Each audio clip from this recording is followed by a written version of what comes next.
Hello, my friends. Welcome to the latest edition of Here's What We Know, the podcast of unexpected conversations. And I will tell you, I've done hundreds of these now. Talked to Olympic athletes, I've talked to actors, I've talked to doctors and stage, screen star, music, everything. I have never had trouble sleeping before one of these sessions until today because I'm that excited to talk to this guy.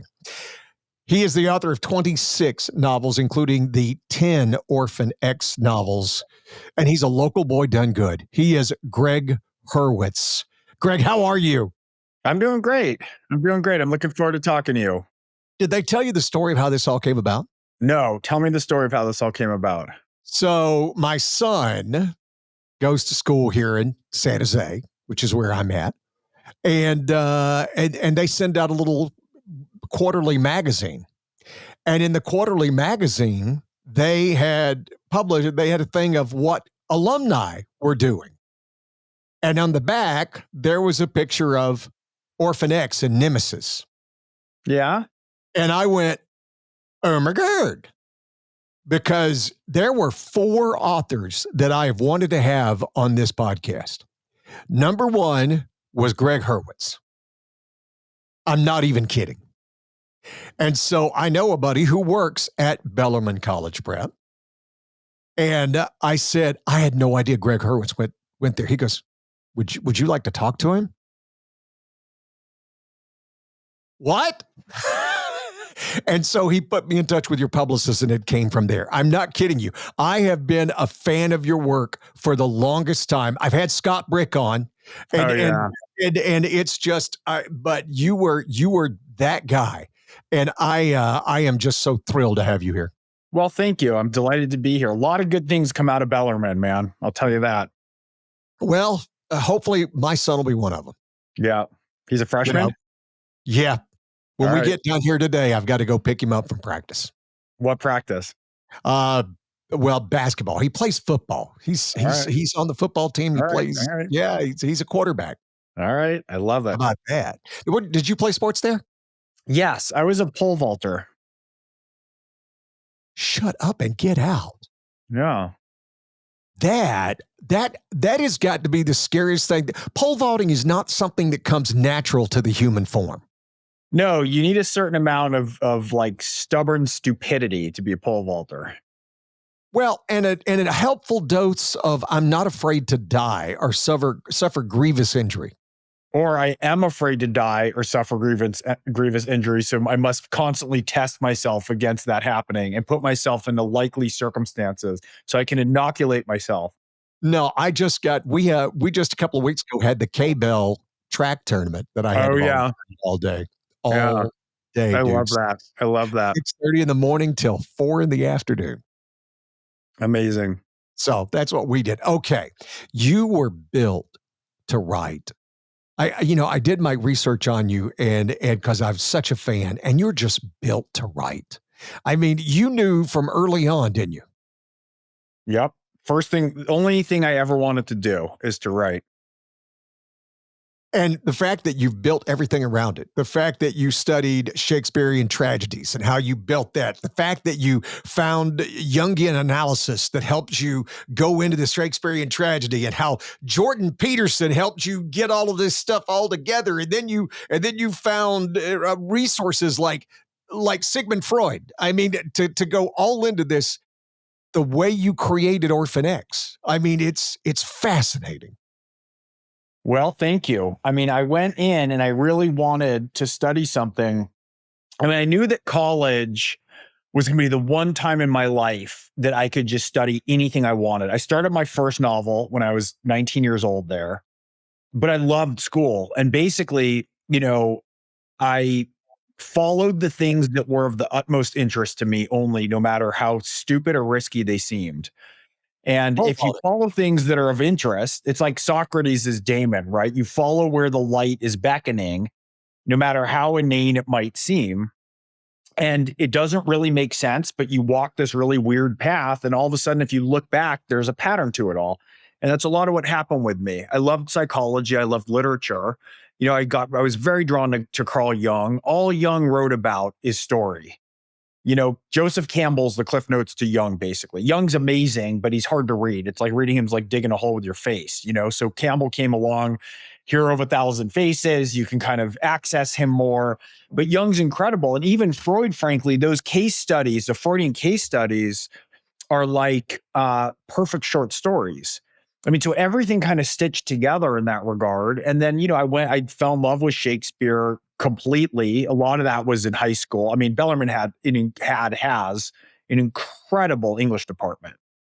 I mean, just like an unreasonably terrific. I mean, I was there with Jim Harville and Tom Alessandri, and Chris Lawrence and Harville and Bill Healy, just extraordinary teachers. So my senior year of high school, I took seminars in Faulkner, Joyce, Dante, Dostoevsky, and 2 semesters of poetry.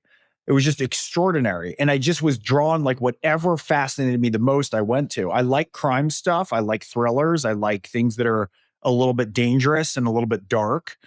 And being a novelist is the best excuse in the world to be a dilettante. I mean, I get to go up to whatever little dark corner of the culture that fascinates me and click on a flashlight and go poke around and build a story out of it. So it's been a wonderful career. It's been unlikely. I've had a lot of luck along the way, but it's been extraordinary. And, if you follow the thing that you love more than anything or that interests you more than anything, you don't work a minute in your life. Well, it's amazing. And I've told people that I golf with, the better you are, the luckier you seem to be. Right. And so the thing is you've had luck, sure. But when the opportunity was presented, when you had it there and you create these characters, and that's one of the reasons I love Orphan X. These characters are just so razor sharp defined. It's very easy when you read a lot, because I do. I'm an old English lit major and, never written a book and never should. Never should. I read the books. That's what I do. And big fan of Shakespeare, the whole thing. And so you and I, in a different life, we could have been such good friends. And we will in our minds, at least on my side. But it's the way that you so define the characters and nobody bleeds into anything. Right. And so for me, what does that mean? Nobody bleeds into anything.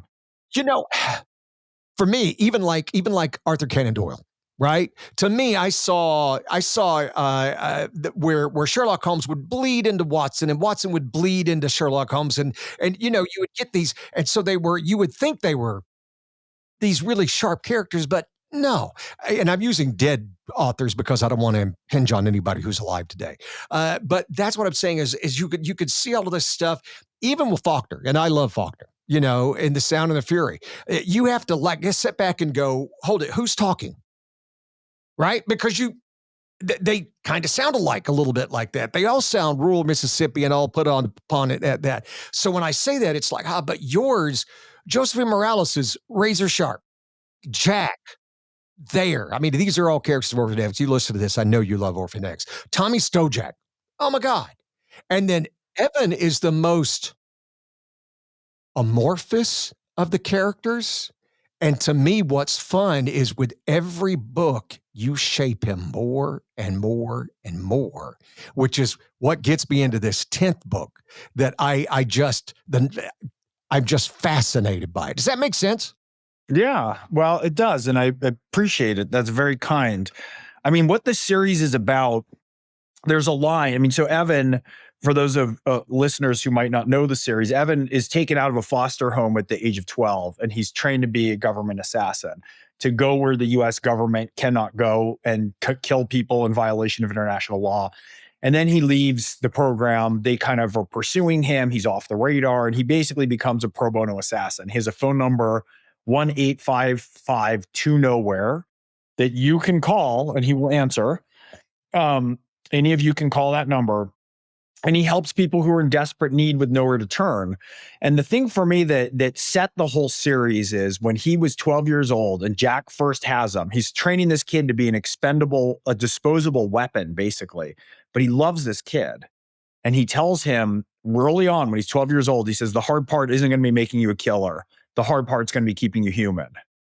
And when I had that, and I realized that this whole arc of these books and these stories are really about him forging his way into understanding humanity better, I realized that's really what this series is. They're just wrapped in kick-ass thriller novels, but it's really about Evan, who was trained in everything: drown proofing, eskrima knife fighting, mixed martial arts, psyops, seer training, but he never ever was taught how to speak the strange language of intimacy. It's the one thing he struggles with. And it's the process of him being someone who's an outsider, who's got his face up to the aquarium glass, looking at these ordinary people leading ordinary lives that he can never have, but he can be that monster who hunts monsters and can preserve for him that life. But each book, he's a little bit closer to stepping through that looking glass and becoming more human himself. It is so much fun to write that. And I have to ask you this, because I'm not going to do any spoilers on Nemesis, which is a fantastic book. But I do want to say it almost felt there were certain scenes that involved Tommy and Evan. Let's just leave it at that. Where it almost felt like you stepped outside of the usual character that you are to write him and wrote him from a distance. Well, one of the things I learned, so Nemesis, what differentiates Nemesis is that Evan has a code that you can't cross, or he'll come for you and he won't stop till you're in the ground. He just won't stop. And this is the first time that, because he grew up as a lone wolf, because he was raised in a silo, he doesn't have a lot of friends. And what he discovers at the outset of this book is that his best friend in the world, an armorer, kind of like a big brother, he's super close with him, sold weapons to somebody who used them to kill innocents. And that's crossing his red line. So this is the first mission that Evan is going after somebody who we know, who we love, and where he's conflicted. His black and white code, he's got the 10 Assassin's Commandments. Those are all thrown out the window. I mean, it's a total mess, because part of becoming more human means that you have to have friends and people in your life. My dad always says that a good friend is a mirror. And part of that is, I've never heard somebody say, oh, I had a revelatory moment that I changed a foundational aspect of my belief structure because I read an op-ed in the Atlantic, right? How we change our minds are through relationships, right? There's somebody who we know, there's somebody who we love, and they've done something, or they believe something, or they voted in a way that we cannot square with our reality. And you have two choices. You can cancel them, you can unfriend them, you can vilify them, or you can look in a mirror and see where are the parts, if this is someone who you love and know to be a good person, what are the parts of your code maybe that have to yield? What are the parts of your beliefs that have turned rigid and ossified into something that doesn't serve you anymore? And so it's this very painful process. And as he's coming for Tommy, Tommy's moving back into territory that's, his tribe that he came from, that's different from the kind of tribe Evan came from.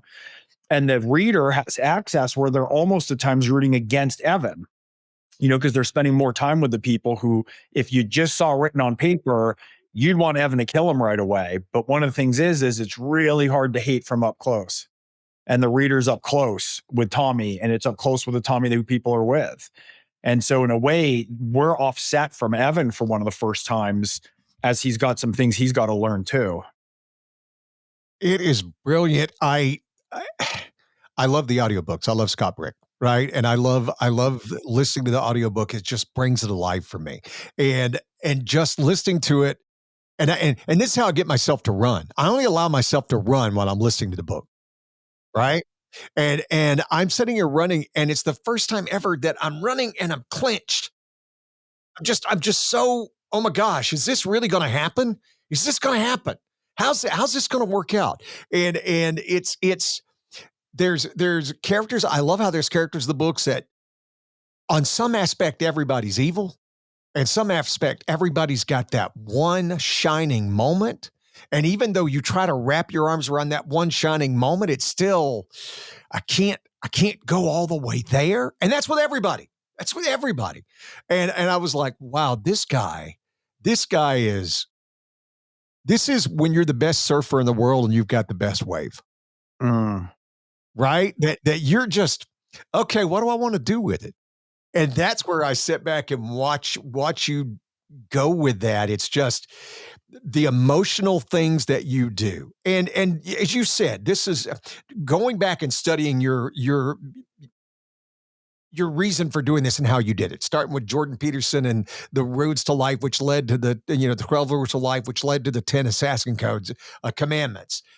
Did you always know that you wanted this to be this emotional growth? When you were writing Orphan X, did you foresee Nemesis? Were you that far ahead?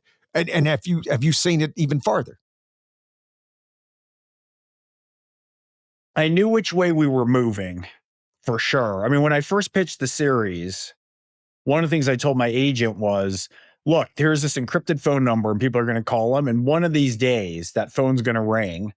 And this foster kid from a broke ass East Baltimore foster home, who's now an assassin, is going to answer the phone. And someone's going to say, Evan, it's your mother, who he never knew. I knew that was going to be a story that wound up being the sixth book because it didn't make sense to get there till we knew Evan really well. But I knew that the shape and the direction was for him squaring and integrating his humanity, right? There's a tension between perfection and intimacy. That's something I learned or I explored a lot. I wrote Batman for a couple of years for DC Comics. And I think that's one of the things that explains Bruce Wayne. I wanted a much more grounded version of that. But I did know that we were heading that way. But like I'm growing up a lot as Evan's growing up. I'm learning a lot. One of my favorite quotations about writing is from Joan Didion. She says, I write so I know what I think. And as I'm writing, I'm exploring and I'm learning, and the contents of the story, which are from my subconscious or from my interests, I'm sort of in conversation with them. And so they're evolving. I'd say in the process of writing Orphan X, they've sort of caught up that I know that I'm doing this in real time, which is very surreal. Wow.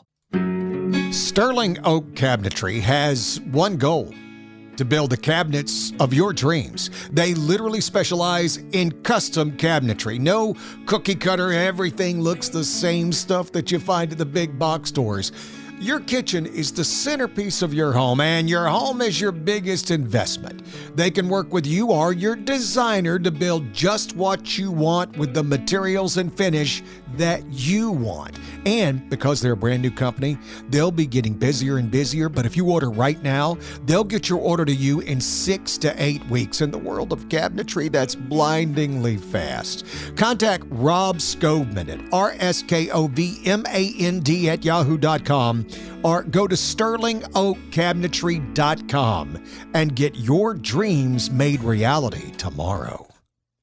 Do you know when you've written a line that's going to stick? And I ask you this because I talk to a lot of songwriters also, right? That's my background. It's a lot of country music songwriters. And I've asked them, did you know when you wrote that line that it was something?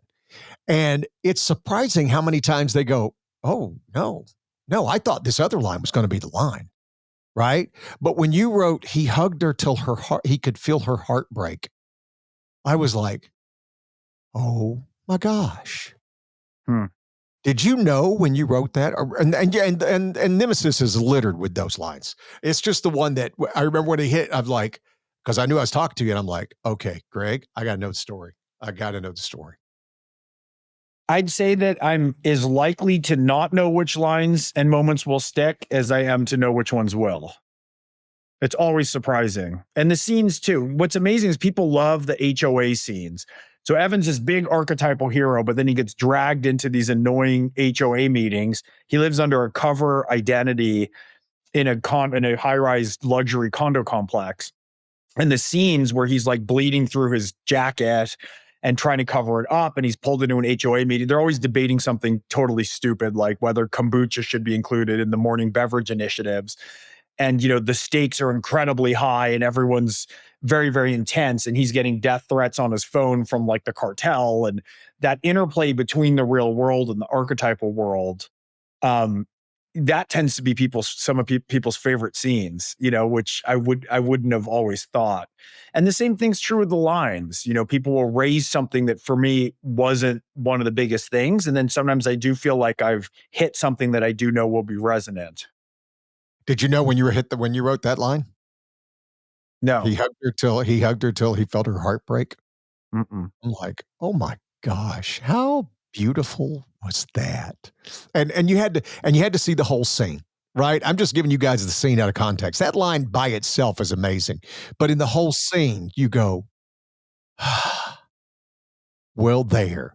And it's, as I said, I love the audiobooks. Scott Brick is such a fan of yours. He goes, dude, Gregg Hurwitz is so great. I had him speak at my wedding. And I'm like, wow. I said, and that's what, and I didn't even have the temerity to go, hey, you think you could hook me up with Greg? Because I didn't want him to impinge on your friendship whatsoever. But he was, and I told him, I said, I love all the things you write. I love listening to you read Reacher. I love all of that stuff. But there's something special about you and Orphan X. And I said, I honestly see you, looking at how Scott Brick looks. And again, he's way too old for the part. He told me that. But I'm like, it's that guy. If you see Scott Brick in a crowded room, nobody's going to say anything. But that's what makes him so dangerous. And then when you throw in that voice, and you could be Scott Brick. I mean, you could be Orphan X. There's something the way he approaches it and gets all the stuff of it. And as I told him, he only does it when he reads Orphan X. But the way he says the word, okay, he only does it. He doesn't do it for anybody else but Orphan X. When Evan's talking. Yeah, he goes, really? I said, listen to it. Go back and listen to it. Scott's the best. I've seen him tonight. Are you? Yeah, well, we just won an Audi Award, which is the best audiobook, which of course is I would say more Scott's doing than mine for this particular award, but we're going out tonight to celebrate. So I'll tell him you say hi. Oh, please do. Oh man, he's a great human, and he's such a talent. Working with Scott is it's like having the conductor and every member of the orchestra. That's what it's like working with Scott Brick in one person. Does it ruin you? Because I can't imagine Orphan X is not going to end up on the screen. I just can't imagine it. We're working on that, yeah. But his defining moment is Tommy Stojak's voice. And Scott, I see Tommy Stojak in my mind. I can tell you exactly what he looks like and that voice and everything. But it's like, well, when you go to cast it, are you hearing Scott Brick's Tommy Stojak? He has a great Tommy Stojak. Did he tell you what he based that on? Yes. It's well, tell the story because that's what. Well, he based it. He's got kind of it's like a swallowed nasally. It's not quite nasally because it's guttural, but he based it on Doluride, the character Doluride, who is James Gumb in Silence of the Lambs. That actor has such a distinctive voice. And he buries his voice a little bit, but then he's got a real kind of tough guy, old, crusty, old Navy plank holder, early SEALs team, like UDT diver guy voice. And it's just wonderful. He's a wonderful job with Tommy. Well, he did it for me on the podcast, for the video of this. And he goes, you'd like me to do Tommy? And I'm like, please do. Yeah, that's playing Scott Brick Jukebox. We did. It was just amazing. I said, I would, as you said, I know you're friends with Jack Carr. At some point, I'd love to see Ray Porter and Scott Brick just go back and forth, back and forth, back and forth. Ray is something too. Ray's another one of the top dogs in the game. Well, and the way you give them, and that's what Scott said. He goes, he gives me so much to work with, right? And I said, I know. I said, the fact that he gave you Josephine Morales, which is a gift to you. And I said, all of your funny comes out there because, Evan's funny because he doesn't know it. And Tommy's funny because he doesn't care. Josephine cares. And I said, the fact that you do this teenage thing and you write her so well. She wasn't supposed to be an ongoing character, was she? No, I was planned to kill her off at the end of Hellbent. That's the first book where she appears. And I just couldn't do it. I got to the ending and she brought out so much vibrancy and texture and so many facets of Evan. I mean, Evan is a bit of a cipher. I always say average size, average build, just an ordinary guy, not too handsome. And she shines a light in him and all these facets just sparkle. and she brings everything out in him. I mean, she's truly the number 2 in the series, I would say. Yeah. Well, she helps navigate the story, right? Because Evan's a tsunami and she's the thing that breaks it up, right? And allows him to make the river flow in a different way. It's so much fun to me to watch them all come about. And I would have to ask you this because I'm going to get you out of here on time, but I have to ask you, as we said, we talked about going to the screen. Man, how daunting is it to sit back and try to cast these characters that honestly, you're the only one who's ever seen them, right? I mean, you can get casting directors, but in the end, it's you. You're the ones who see them in your mind. When you sit down to the computer to type Evan, you see that guy. You know, there's something that's so intimate in the relationship between a novelist and readers, and it's more so than comics. It's more so than TV. It's more so than features. I've written all of them. But whenever you look at one of those things, everyone sees the same thing. But if I sell 1 million copies of Nemesis, there's 1 million different movies playing in everyone's head. Everyone has their own. So every reader is a collaborator. And it's part of why with writing, we always want to intimate emotion. You don't want to over-explain. You don't want to gild the lily. You want to leave people room for their own vision and space. I think that's why people get so angry when the casting goes wrong, because they feel like it's a violation of this intimate relationship they had. But I'm sorry, Tom Cruise isn't Jack Reacher. I'm sorry. I said it out loud. Boy, the number of times that gets brought up, I got to tell you. But the new Reacher, for instance, is wonderful because he's a relative unknown. He doesn't look like you're seeing a movie star. I see that guy now, and I think I'm looking at Jack Reacher. Well, and that's the hard part. And I understand the concept behind Tom Cruise. I do. If you're going to make a movie out of Orphan X, you got to get a star. You got to. You're not going to get funding. You're not going to do anything. But if you go the Netflix, Hulu, whatever streaming route, then you get to find that unknown, which to me is, as we've seen with Reacher, and in most cases, I love the character I'm not expecting because I don't go into it with any expectations. I don't expect him to do Tom Cruise things. I don't expect him to do, Chris Pratt things, right? I'm waiting to find out what he does, and hopefully he'll do the character things. That's exactly right. I mean, the other thing that I really like a lot in casting is when you get a character in a completely different type of role. So here I'm thinking of Bryan Cranston, who's the dad in Malcolm in the Middle, and all of a sudden he's Walter White in Breaking Bad. Or Will Smith, who was the fresh Prince of Bel-Air, and all of a sudden, I remember being in a theater on Independence Day, and he's got his shirt off for the first time, and he's dragging an alien carcass across the desert, and the theater just lost its mind. Like they'd never seen him in that light.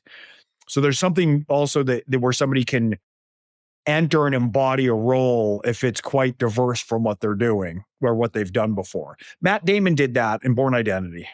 Mm-hmm. He did a really nice job. It was a very different role, and he just nailed it and embodied it. And it wasn't like Matt Damon doing Matt Damon. Very good point. And the thing with Evan, because he's got to be awkward. He's got to be awkward. He can't be cool. His coolness is him just being, if you don't know what to do nothing. Yeah. His and my least favorite commandment. Well, I have so started throwing those on my sons. I sit back and go, hey, bud, how you do anything is how you do everything. All right. And even when they're playing sports, I'll go, hey, remember this. Slow is smooth. Smooth is fast. Just remember. So me and Evan Smoak and Gregg Hurwitz are raising my children. I love it. I'm glad to have a role, especially if he's a Bellarmine boy, at least one of them. So we're off to a good start. I think we're doing some good work, Gary. We are. Well, the other one's in 7th grade, and his brother is trying to pitch. He's trying to pitch. Come on, come out here. Come on, let's go. And I told him, I said, you got to do it because it's got to be his decision, right? Because he's that kid. And I said, so if you can talk him into it, then that's it. Well, I am so thrilled to have this time with you.